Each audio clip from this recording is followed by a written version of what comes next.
Olá, meu nome é Vanderleia e este é o meu quarto vídeo em que eu conto as minhas experiências como mãe de um jovem com o diagnóstico de Síndrome de Asperger, autismo. Vale lembrar que meu filho hoje já tem 20 anos e está cursando matemática na Federal. Eu gostaria também de deixar bem claro que essas são as minhas experiências como mãe de autista, né? São as experiências que meu filho passou, as experiências da minha família. Isso não quer dizer que todos passam pelas mesmas experiências, que tudo vai ser da mesma forma. Durante esses 20 anos, nós tivemos assim muitas alegrias, muitas vitórias, né? Muita coisa boa aconteceu no tratamento dele, na vida dele, na nossa vida. Mas nem tudo também foi um mar de rosas, né? Nós cometemos muitos erros durante esses anos, eu cometi muitos erros no decorrer desses anos. Muitas vezes eu perdi a paciência, tanto com médicos, terapeutas, professores e até mesmo com ele. Então, mas superamos tudo isso, né? E eu aprendi muito, né, com todos os profissionais que cuidaram dele, né, os terapeutas, os médicos. Muita coisa eu tive que adaptar, né, do que a gente aprendeu com eles. Muita coisa eu tive que até mesmo ignorar, né, porque com ele não funcionava. E ele teve, assim, excelentes professores, mas teve alguns também que não foram tão bons assim, né? Mas como tudo coopera para o bem daqueles que amam a Deus, né? Eu acredito que tudo foi um aprendizado. Eu creio que assim que estar sempre em constante oração, pedindo a Deus por discernimento, pedindo a Deus por sabedoria, pedindo a Deus direção, também fez assim muita diferença. E foram muitas cristocidências durante todos esses anos que não tem como não ver Deus em cada detalhe de tudo que aconteceu. Mas assim, o que é autismo? O que é síndrome de Asperger, né? E como é o diagnóstico? O autismo, ele é um transtorno que ele causa dificuldade no relacionamento, né? Na comunicação, e ele tem assim comportamentos repetitivos. Isso assim um resumo, né? E a síndrome de Asperger, ela é bem semelhante ao autismo, né? Mas assim, eles desenvolvem melhor a fala, eles conseguem com o tempo aprender a se relacionar com as pessoas.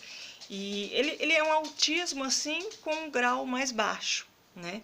E o diagnóstico ele é feito pela equipe médica, né? Pelo neuro,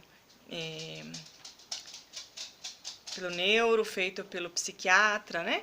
Que ele é feito assim por observações, por perguntas, né? Sobre o comportamento da criança ou do adulto, né? Porque também existem autistas que descobrem que são autistas já adultos, não é?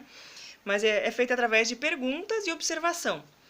E, assim, não existe nenhum exame que dê o diagnóstico de autismo, né? Então, assim, não existe nenhum exame que você vai fazer que nesse exame o resultado vai estar lá embaixo.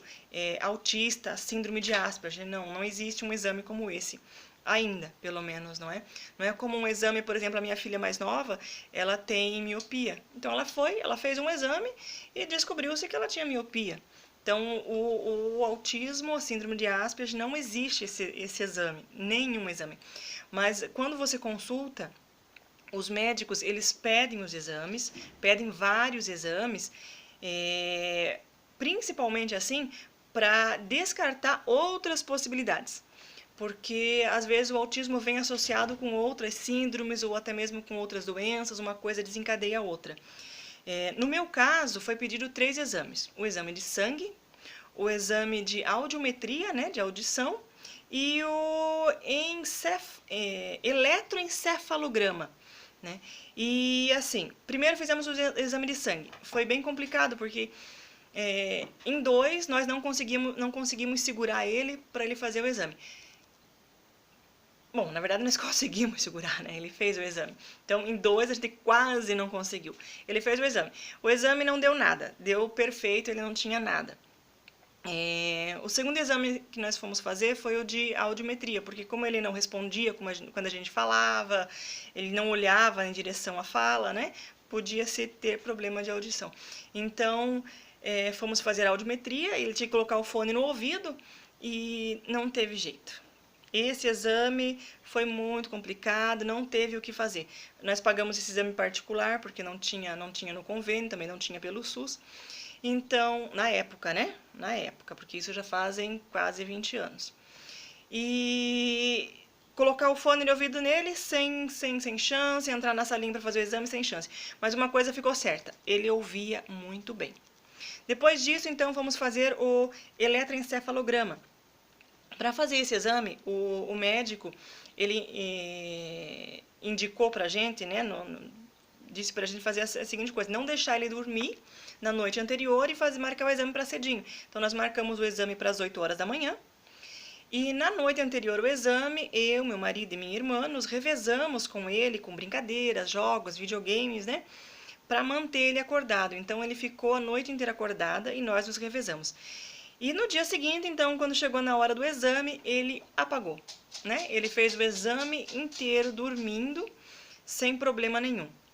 E o resultado do exame também foi o mesmo, né? Ele não tinha nada, ele estava, não tinha problema nenhum. E, assim, é muito importante a gente seguir as orientações dos terapeutas, né? É muito importante você fazer o que eles dizem, né? Eles são profissionais treinados, capacitados, né, para estar tratando dos nossos filhos. E é muito importante também que você aceite o diagnóstico. Então, quando o diagnóstico chegar, se ele chegar, aceite o diagnóstico, né? Porque eu acho assim essencial aceitar para poder tratar, né? E assim todos nós somos diferentes. Então aceitar que o seu filho é diferente é um direito e é uma obrigação sua e da criança também, não é? O meu filho, eu costumo assim dizer que ele não veio com manual de instruções. Só que as minhas filhas também não vieram com manual de instruções, né? Então, cada um deles, um é diferente do outro, tanto no jeito de agir, no jeito de pensar, no jeito de falar, fisicamente. E ele também é diferente. Então, pais, familiares, né? Aceitem o diagnóstico, né? Se o seu filho vir com esse diagnóstico, aceite, né? Porque vai ser mais fácil, você vai poder tratar ele melhor, né? E no Salmo 127:3, né, o salmista fala assim: os filhos são herança do Senhor, né? Então, autistas, não autistas, né, todos somos diferentes, né? E eles são a nossa herança, né? Um presente de Deus para nós. Nós temos que cuidar com muito amor e carinho, né, o filho que Deus confiou a cada um de nós. Então, fiquem com Deus e que o Espírito Santo guie cada um de vocês. Tchau, tchau.